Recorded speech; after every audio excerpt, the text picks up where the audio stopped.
Since making her Days debut 2 years ago, Emily O'Brien has won herself both a legion of fans and a legion of detractors, playing a character for whom the phrase "love to hate" seems tailor-made.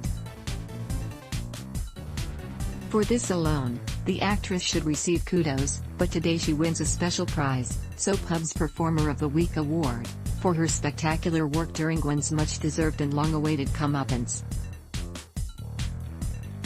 Emily O'Brien, Performer of the Week for a thespian. Perhaps the hardest job of all is to stand around and merely react to unfolding action rather than actively participate. As her alter ego's world crumbled around her, thanks in no small part to Gwen's revenge-minded sister, Abigail Deborah Demera, Marcy Miller, O'Brien stood by and watched, but by no means did she do so passively. O'Brien clung to co-star Paul Telfer and frequently searched his face, or, more accurately, his characters, for any indication that he was beginning to buy what her accuser was selling. Times she clutched the neck of Gwen's gown, subtly telegraphing that the noose that was tightening. The more Abigail pressed on, the more Gwen realized that the game was up, and O'Brien's grip on his suit became like a vice. One by one, all of Gwen's crimes were revealed. Her keeping quiet about Sarah Horton's, Lindsay Godfrey, imprisonment on Demera Island, her impersonation of Sarah, the role she played in Abigail's kidnapping, and, most damning of all, her decision to monkey with the drug that was supposed to help restore Sarah's memory. Once Gwen's excuse for her actions was well and truly dismissed, "I did it all for love," she claimed, O'Brien got to finally let loose and vomit Gwen's self-righteous anger all over her detractors.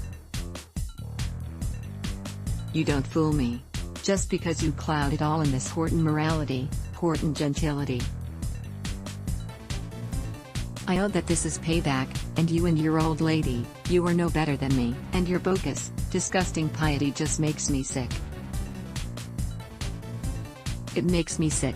And while all that above had been shouted at full volume for all in the town square to hear, Gwen saved her most biting remark for Abigail and Abigail alone. "Just so you know, your precious grandmother, I killed that little bitch on purpose."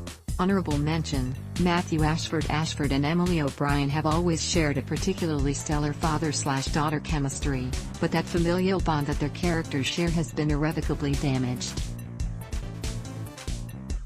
"Don't ever call me Dad again," his Jack Devereaux demanded. "I forgave, and forgave, and forgave and believed that you could be saved. I am done with you."